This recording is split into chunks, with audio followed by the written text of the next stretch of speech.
चलिए शुरू करते हैं आज का रिवीजन। तो जो आज है हमारे पास 25 क्वेश्चंस हैं और बाईलैंग्वेज है, ठीक है। तो थोड़ा सा लेट होगा दोनों को पढ़ने में, हिंदी और इंग्लिश, तो थोड़ा पेशेंस रखिएगा। चलते हैं क्वेश्चंस पर।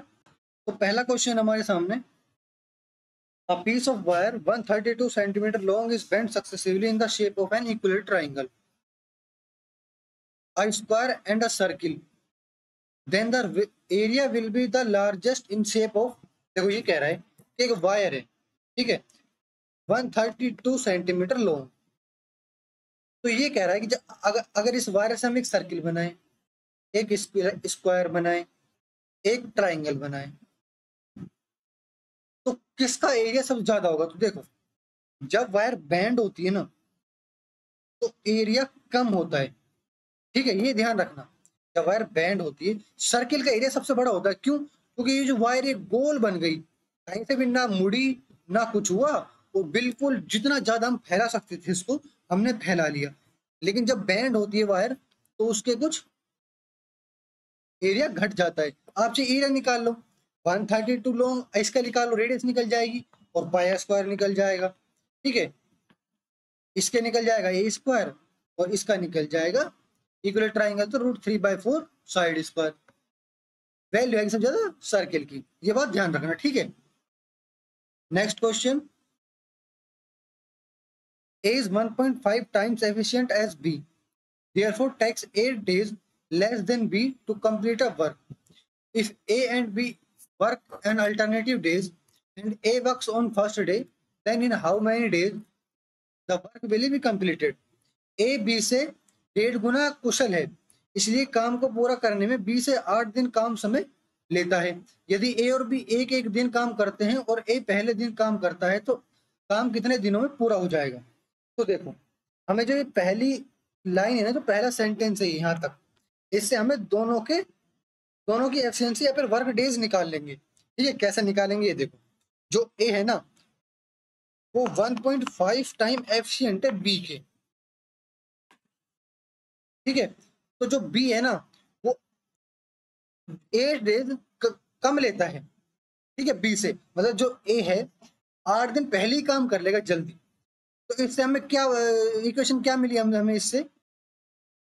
जो बी जो है ना वो 1.5 टाइम्स है B-8 के, ठीक है। आप देखो मैंने ये लिखा है, देखो बी जो है एक से ए,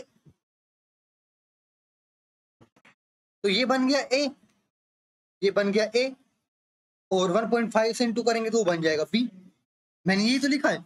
अब बी की वैल्यू आ जाएगी, सोल्व करेंगे, बी की वैल्यू आई हमारे पास 12/0.5, तो बी की वैल्यू है हमारे पास 24, ठीक है। और अगर बी की वैल्यू 24 है तो ए की वैल्यू 16 है, 8 डेज कम, तो आ गए दोनों 24 16। अब यहां से देखो अल्टरनेटिव डेज, 48 एलसीएम हो गया, ये गए हमारे पास 2 से, ये गया हमारे पास 3 से, ये दोनों गए 5, यानी इसका मतलब 2 दिन में 5 काम होगा, ठीक है। अल्टरनेटिव डेज कहा इसने, एक दिन में 5 काम होता अगर ये दोनों एक साथ काम करते, लेकिन सबसे पहले काम करता है ए और दूसरे दिन काम करता है बी, तो 2 दिन में हो गए 5, ठीक है। अब देखो 18 दिन में हो गए हमारे पास 45 काम, ठीक है। बचा कितना?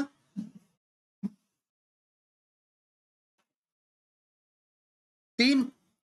अब देखो 18 दिन में 45 काम हो गया, बचा 3 काम, और अब की बारी किसकी है? ए की। 16 दिन में एक ए काम करता है, ये ए है और ये बी है, ठीक है। तो अब की बारी किसकी? ए की, और ये एक 3 काम कर देता है एक दिन में, तो यानी 19 दिन में 48 काम हो जाता है। Next question, a shopkeeper allows a 28% discount on the market price of an article and still makes a profit of 20% if he gains 30.80 on the sale of the one article, then what is selling price of the article? ये दुकानदार एक वस्तु के अंकित मूल्य पर 28 की छूट देता है और फिर भी 20% का लाभ कमाता है। यदि उसे एक वस्तु विक्रय पर 30.80 रुपए का लाभ होता है तो वस्तु का विक्रय रुपए में कितना है? तो देखो यहाँ पर इसने जो ये है ना 28% डिस्काउंट मार्केट प्राइस देता है, लेकिन यहाँ पर ये हमें सिर्फ कंफ्यूज करने के लिए दिया है, क्योंकि इसने जो पूछा है ना वो यहीं पर एग्जिस्ट करता है। देखो मान लो वो 100 रुपए कोई चीज लाया और 120 में बेचा उसने, तो उसको हो गया 20% का फायदा, और ये जो 20% है वो है 30.80, 30.80 कितना है 20%। इसने अगर मार्केट प्राइस पूछता तो हम ये इंक्लूड करते, अब इसने मार्केट प्राइस पूछा ही नहीं, इसने तो सेलिंग प्राइस पूछा है, और सेलिंग प्राइस कितना चाहिए हमें 120, ठीक है, ये 20 है, ये 20 है और हमें चाहिए 120, ठीक है। तो ये हो गया हमारे पास 6 और ये हो गया 184.80, ठीक है। तो आई जो हमें दिया गया है उसके बेसिस पर क्वेश्चन को सोल्व किया करें। The base of a right prism is a trapezium whose the length of parallel side are 25 cm, 11 cm, perpendicular distance between the parallel side is 16 cm. If the height of the prism is 10 cm, then the volume of prism is। एक उचित prism का आधार एक समलंब चतुर्भुज के जिसकी समांतर भुजाओं की लंबाई 25 सेंटीमीटर और 11 सेंटीमीटर और समांतर भुजाएं के बीच की दूरी 16 सेंटीमीटर, यदि प्रिज्म की ऊंचाई 10 सेंटीमीटर है तो प्रिज्म का आयतन ज्ञात कीजिए। तो देखो ये जो प्रिज्म है ना ये नहीं आता, प्रिज्म का जो सवाल है ये क्वेश्चन है ये नहीं आते, फिर भी मैं आपको देखो मैं आपको एरिया बता दूं, जो प्रिज्म का एरिया होता है ना, एरिया ऑफ प्रिज्म वो होता है हमारे पास half sum of parallel sides into में डिस्टेंस बिटवीन पैरेलल साइड, ठीक है, ये एरिया होता है। और इसका वॉल्यूम निकालें तो वॉल्यूम में इंटू कर देंगे हम, सेम ये, और इंटू हाइट, यहाँ पर इंटू हाइट कर देंगे तो ये दोनों वैल्यू निकल जाएंगी। तो ये आप याद रखना, ठीक है। तो इसने वॉल्यूम पूछा है तो half sum of parallel side कितना हुआ हमारे पास 25 + 11 ये हो गया 36, और डिस्टेंस बिटवीन साइड 16, हाइट हमारे पास 10। सोल्व करेंगे हम, वैल्यू आए हमारे पास 288 और ये 0। Next question, the speed of boat down the stream is 125% of the speed in still water. If the boat takes 30 minutes to cover 20 km in still water, then how much time will it take to cover 15 km upstream? धारा के अनुकूल नाव की गति स्थिर जल में गति की 125% है। यदि नाव को स्थिर पानी में 20 किलोमीटर की दूरी तय करने में 30 मिनट लगते हैं, तो धारा के प्रतिकूल 15 किलोमीटर की दूरी तय करने में उसे कितने समय घंटों में लगेगा? तो देखो इस पर सबसे पहले हम यहाँ पर गौर करते हैं कि उस बोट की स्पीड कितनी है, ठीक है। तो 20 किलोमीटर डिस्टेंस है और आधा घंटा है, इसका मतलब ये हुआ कि जो स्टिल वाटर में जो बोट की स्पीड है वो 40 किलोमीटर पर आवर है, ठीक है। अब ये पूछा है अप स्ट्रीम, यानी अप स्ट्रीम में टाइम कितना लगेगा। अप स्ट्रीम क्या होती है, डिस्टेंस अपॉन जो उस धारा की स्पीड है और जो उस बोट की स्पीड है वो आमने सामने। इसका मतलब ये हुआ कि स्पीड डाउन होगी, और जब स्पीड डाउन होगी इसका मतलब ये हुआ कि u - v, जो u है वो तो ये है boat of speed of boat, और जो v है वो है पानी की गति। अब पानी गति कैसे निकालें, अब ये देखो इसने ये क्या रखा है इसमें, जो अगर डाउन स्ट्रीम चले तो स्पीड ना 125% बढ़ जाती है। इसका मतलब ये हुआ कि 40 से ना वो 50 हो जाती है, 125% बढ़ी तो ये हो गई 150। इसका मतलब ये हुआ कि 40 से 50 हो गई, यानी जो उसकी स्पीड है धारा की वो 10 है। तो सिंपल रखा, तो यहाँ पर 15 40 - 10 कितना हो गया हमारे पास 1/2। नेक्स्ट क्वेश्चन, अभी boat 2 articles for at 624 he sold one at a loss of 14% and the other at a profit of 14%. If the selling price of both the article is equal, then the difference between their cost price is। अभी ने 624 रुपए में दो वस्तुएं खरीदी, उसने पहली वस्तु को 14% घाटे पर और दूसरे वस्तु को 14% लाभ पर बेच दिया। यदि दोनों वस्तुओं का विक्रय मूल्य बराबर है तो उनके लागत मूल्य रुपए में के बीच अंतर है। देखो 624 वो जो कोई दो आर्टिकल है ना वो 624 में लाया मिलाकर, तो उसने एक आर्टिकल मान लेते हैं, एक आर्टिकल हुआ x और दूसरा आर्टिकल हुआ 624 माइनस एक्स। अब इसने कंडीशन दे दी, एक को उसने बेचा 624 माइनस एक्स, को उसने बेचा 86/100 पर, यानी 14% के लॉस पर, और दूसरे को उसने बेचा, जो ये दूसरा है वो 114 के फायदे पर, और जो ये सेलिंग प्राइस ये दोनों ये इक्वल है। एक्स की वैल्यू निकल जाएगी, निकालते हैं एक्स की वैल्यू। ये हो गया हमारे पास 624 into 86 is equal to 86,114 is equal to 200।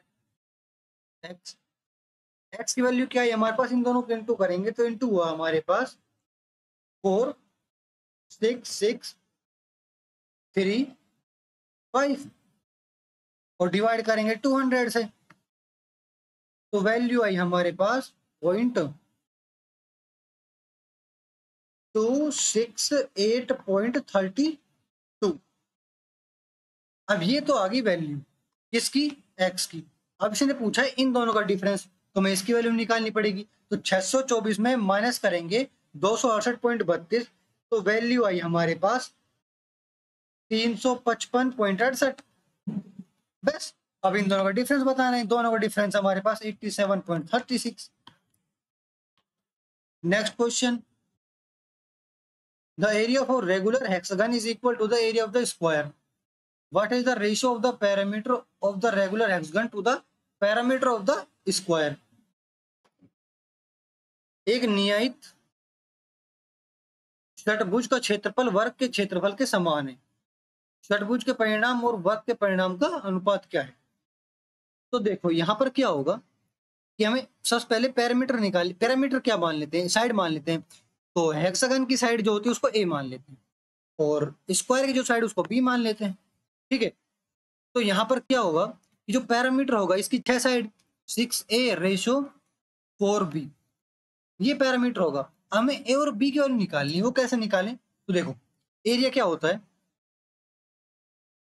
अब यहाँ पर हमने एरिया क्यों लिया, क्योंकि देखो यहाँ पर इसने ये कह रखा है कि is equal area of regular hexagon area of square is equal, तो कर देते हैं इक्वल। इसका एरिया क्या लिखें, 6 इंटू √3/4 इंटू में A square is equal to B square, यही तो होता है।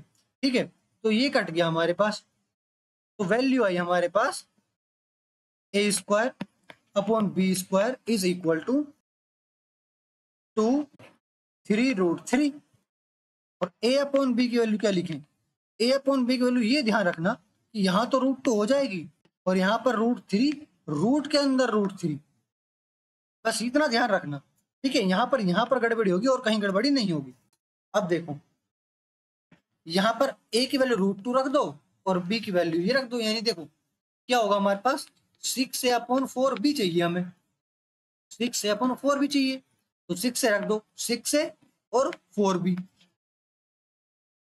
मैं यहाँ पर इंटू नहीं कर रहा अपनी मर्जी से कि 6 इंटू कर दो 4 इंटू कर दो, ये पर नहीं, ऐसा नहीं हो सकता, लेकिन यहाँ पर रख रहे हैं हम वैल्यू। ठीक है, यहाँ पर ए और बी की वैल्यू हम यहाँ पर रख रहे हैं, इसलिए यहाँ पर 6 इंटू किया मैंने, 6 यहाँ पर इंटू और 4 यहाँ पर इंटू। ठीक है, ए और बी की वैल्यू मैंने यहाँ पर रखी है, तो वैल्यू आई हमारे पास इस ये।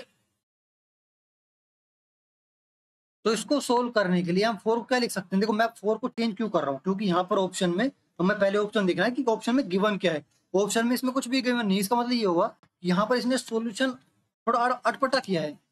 हम देखें, देखो 4 को हम क्या लिख सकते हैं, 4 को हम लिख सकते हैं 2√2 यही तो लिख सकते हैं हम 4 को, तो √2 से √2 कट जाएगा। ठीक है, इसकी वैल्यू क्या हुई हमारे पास, इसकी वैल्यू 2√6, रूट में √3 और ऊपर है हमारे पास 6। ठीक है, अब देखो यहाँ पर 2√6 लिख सकते हैं, ये √6 से ये √6 गया, क्या हुआ हमारे पास √6/2 रूट में √3। ठीक है, यहाँ पर ये थोड़ा ध्यान रखना कि इसने सॉल्यूशन में थोड़ा एक्स्ट्रा सॉल्यूशन कर दिया। ठीक है, नेक्स्ट क्वेश्चन,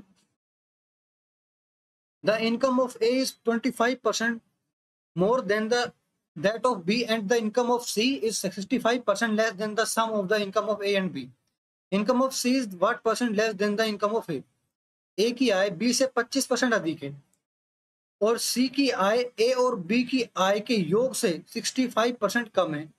C की आय A की आय से कितने प्रतिशत कम है? तो इसने पहले देखो क्या कह रहा है, ये कह रहा है कि जो A है ना वो 125% है B का और जो C है वो 65% है किसका?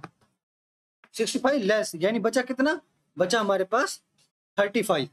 ठीक है, तो 35% है A प्लस B का। हाँ, सिर्फ इतना बताना है हमें जो C की आय है वो A की आय से कितने प्रतिशत कम है। तो हम देखो इसको ऐसे भी कर सकते हैं कि यहाँ पर A की वैल्यू ये रख लो B के बेसिस पर। ठीक है, अब B की वैल्यू A के बेसिस पर हो गई तो ये जो B है वो A को हम लिख सकते हैं 100/125 और C और A के बीच में आप गैप देख लो, नीचे 100 रहने देना, लेकिन ये बहुत ज्यादा क्वेश्चन के हार्ड चला जाएगा। तो आप सीधा ये रख लो ना कि A की वैल्यू 125 रख लो ना या फिर 100 रख लो। ठीक है, अब 100 रखते ही A की वैल्यू 125 है तो B की वैल्यू 100 है, बस आ गया समझ में। अब देखो C की ओर निकल जाएगी, कैसे निकलेगी ये देखो, A और B प्लस कितना हुआ 225 और ये जो 225 है इसका 35% निकालना है, C की वैल्यू आ जाएगी। ठीक है, और C की वैल्यू आते ही हमें A और C में से डिफरेंस पता लग जाएगा कि एक पे कितना परसेंट ज्यादा है। ठीक है, तो इससे ये आसान हो जाएगा, इससे थोड़ा कठिन हो जाएगा, इससे थोड़ा आसान हो जाएगा, बस इतना ही फर्क है। ठीक है, तो निकालेंगे वैल्यू, तो B की वैल्यू 125, A की वैल्यू 100, सॉरी B की वैल्यू 100, A की वैल्यू 125 और C की वैल्यू, इसको सोल्व करेंगे तो वैल्यू आई हमारे पास 78.75। ठीक है, तो बस हमें इन दोनों को फाइंड करना है। A की वैल्यू 125 कितना कम है, तो 125 माइनस 78.75 कितना हुआ 46.25 इंटू 100, वैल्यू है हमारे पास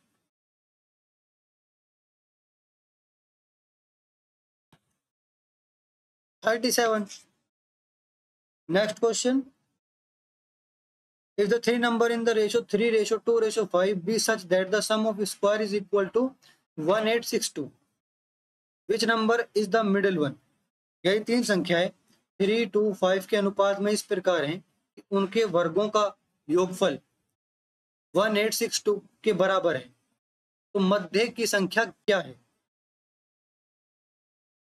तो हम सिंपल सा बात है, इन तीनों का स्क्वायर कर देंगे, इन तीनों का स्क्वायर कर देंगे, 9, 4 और 5, और ये तीनों कितने हैं 1862। हमें निकालनी इस 4 की वैल्यू, यानी ये टोटल हुआ हमारे पास 38। हमें किसकी वैल्यू निकालनी है 4 की, कितनी वैल्यू आई हमारे पास 196। अब 196 किसका किसका स्क्वायर होता है 14 का। Next question, the numbers are such that if the average of any two of them is added to the third number, the sum obtained are 168, 174 and 180 respectively. What is the average of the original three numbers? तीन संख्याएं इस प्रकार हैं कि यदि उनमें से किन्हीं दो के औसत को तीसरी संख्या में जोड़ा जाता है तब पर्याप्त योग क्रमशः 168, 174 और 180 होता है। तीनों वास्तविक संख्याओं का औसत क्या है? देखो ये कह रहा है, ये कह रहा है कि मान लेते हो तीन संख्या A, B और C थी। ठीक है, तो इसने क्या कहा है कि A प्लस B का एवरेज और प्लस C अगर उसमें जोड़ा जाए तो 168 है। दूसरा क्या कह रहा है B प्लस C का एवरेज अगर A को उसमें जोड़ा जाए तो 174 है और A प्लस C का एवरेज अगर उसमें B जोड़ा जाए तो वो 180 है। बस हमें निकालना है कि A प्लस बी सी का एवरेज। तो इसमें तीन इक्वेशन बन गई, तीन वेरिएबल है, तीनों की वैल्यू आ जाएगी। कैसे आएगी देखो, ये इक्वेशन बनी हमारे पास A plus b plus 2C is equal to 168 into 2 तो ये हो गया हमारे पास 336 b plus c plus 2a is equal to 348, और ये हो गया हमारे पास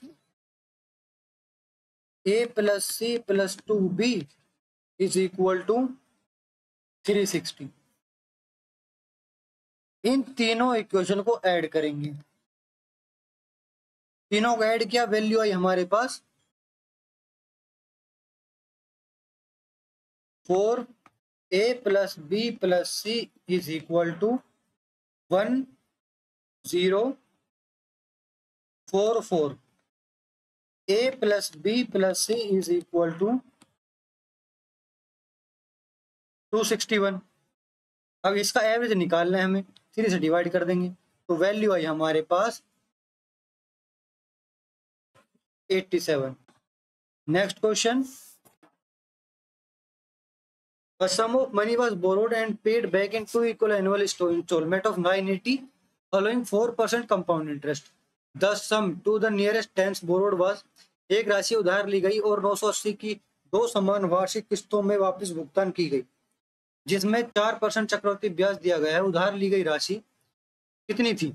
तो ये देखो, फॉर्मूला होता है हमारे पास x upon 1 plus r upon 100 plus x upon 1 plus r upon 100 का स्क्वायर। अभी जो स्क्वायर है ये 2, ये ईयर्स के लिए है, ऐसे चलता चलता चलता x upon 1 plus r upon 100 n। तो देखो ये तो फॉर्मूला है। अब बिना फॉर्मूला कैसे समझाऊं? देखो 980 है ना, जो ये एक साल में कितना कंपाउंड इंटरेस्ट का के बारे में बोल रहा है, ठीक है। तो जब कंपाउंड इंटरेस्ट लगेगा तो जो एक साल में तो वो 4% ही लगेगा, यानी जो 180 है ये 104 है, हमें निकालना है इसका 100 पहले साल का। ये हो गया हमारे पास ओनली जो प्रिंसिपल है, जो अमाउंट है वो है बिना ब्याज पहले साल का। अब दूसरे साल की बारी आ जाओ, 980, दूसरे साल भी 980 दिया गया है इंस्टॉलमेंट, लेकिन अब की बार 2 साल यानी 100 अपॉन 104 का स्क्वायर। यही तो है पूरा फॉर्मूला, ठीक है। बस इस पे इतना ध्यान रखना कि कंपाउंड इंटरेस्ट में ये ऐसे साल दर साल, पहले साल अलग, फिर 2 साल का अलग, फिर 3 साल का, फिर 3 साल का होता तो यहाँ पर आगे जाके क्यूब आ जाता, ठीक है। तो अब यहीं पर है, तो बस आपको इसको सोल्व करना है, हमें सोल्व करते हैं हम। देखो ये हो गया 980 25 upon 26 plus 980 25 upon 26 into 25 upon 26, common लिया 980 25 अपॉन 26 प्लस इसका स्क्वायर कितना होता है हमारे पास 625, और ये हो गया हमारे पास, चलो इनको अलग अलग कर देंगे फिर आसान होगा सॉल्यूशन। 25 अपॉन 26 इंटू 25 अपॉन 26, तो ये हो गया हमारे पास 676, और ये हो गया हमारे पास 625 प्लस में 650, ठीक है। वैल्यू आई हमारे पास 1275 और 676, ठीक है। अब बस इसको सोल्व करना है हमें, 980 1275 अपॉन 676, ठीक है। तो ये लगभग डिवाइड होगा, तो ये ना 1/8 के करीब जाएगा। अब देखो मैं पूरा डिवाइड क्यों नहीं कर रहा, क्योंकि हमारे पास ऑप्शन है ना, और जब तक ऑप्शन है जब तक हमें सॉल्यूशन करने की जरूरत नहीं ज्यादा, ठीक है। अब वहां तक रुको जहां तक आपको कोई एक वैल्यू मिल ना जाए ऑप्शन की। तो ऑप्शन में 1/8 सिर्फ एक ही ऑप्शन में, बताओ और दूसरे ऑप्शन कौन सा है। Next question, ABCD is a cyclic quadrilateral. Diagonals BD and AC intersect each other at E. BC is equal to 138 degree and ECD is equal to 35 degree. Then what is the measure of BAC? ABCD एक चक्रीय चतुर्भुज है, विकर्ण BD और AC एक दूसरे को E पर काटते हैं। यदि BC is equal to 138 metre degree है और ECD 35 डिग्री है, तो BAC का माप क्या है? तो देखो एक साइक्लिक क्वाड्रिलेटरल बनाते हैं। देखो ये हुआ हमारे पास सर्किल,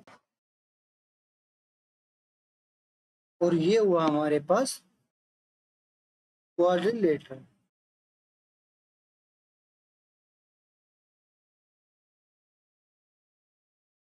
ठीक है, अब देखो यहाँ पर हम इनके नाम देते हैं ए, बी, सी और डी। यहाँ पर ये डायगोनल है। अब इसने क्या कहा, यहाँ पर ये ई है, तो जो बीईसी है, बीईसी वो 138 डिग्री है। और जो ईसीडी, ईसीडी ये है, ये कितना है हमारे पास 35 डिग्री। पूछा क्या है हमसे, बीएसी, बी ए सी। तो देखो हमें फाइंड करना है ये वाला एंगल, और हमें दिया गया देखो ये वाला एंगल पूरा कितना होगा 180 डिग्री का, और ये 130 है, तो ये कितना होगा 138, सॉरी 138 है, तो ये कितना होगा 42। और जब ये 42 है, ये 35 है, तो ये कितना होगा 103। अब ये भी 103 होगा। अब मैं बताऊं कैसे, आंसर तो है ये। देखो यहाँ पर ये दोनों एक ही बेस पर नहीं, ये दोनों ट्राइंगल, ये वाला ट्राइंगल और ये वाला ट्राइंगल, देखो ये वाला ट्राइंगल और ये वाला ट्राइंगल, ये एक ही बेस पे है इस पर, तो यानी ये एंगल और ये एंगल दोनों बराबर होंगे। जब एक सर्किल में ऐसा ट्राइंगल होता है तो ये दोनों एंगल बराबर होते हैं, देखो यहाँ पर है बराबर। ठीक है, ये ध्यान रखना। Next question, each member of a club contribute as much rupees and as much paise as the number of members of the club. The total contribution is at 2525, then the number of members of the club is, एक club के प्रत्येक सदस्य के द्वारा उतने रुपए और पैसों का योगदान दिया जाता है जितने क्लब के सदस्यों की संख्या है। यदि कुल योगदान 2525 रुपए है, तब क्लब के सदस्यों की संख्या क्या है। देखो क्लब की संख्या मान लेते हैं एक्स, तो उतने ही वो रुपए देगा एक्स। ठीक है, और अब पैसे भी उतने देंगे। अब एक्स मान लेते हैं, जो मेंबर है वो एक्स है, और रुपए में उतने इतने रुपए दिए, और ये उतने ही पैसे देगा, यानी एक्स अपॉन 100 उनको पैसों में कन्वर्ट कर दिया। इसका मतलब ये हुआ कि एक्स मेंबर्स ने तो एक्स पैसे दिए तो इनटू में, ठीक है, प्लस उन्हीं एक्स मेंबर्स ने उतने ही पैसे दिए जितने रुपए थे, यानी एक्स अपॉन 100। ठीक है, इज इक्वल टू होता है हमारे पास 2525, यानी 101 x square is equal to 2525। X square is equal to 25, so x is equal to 50। Thank you.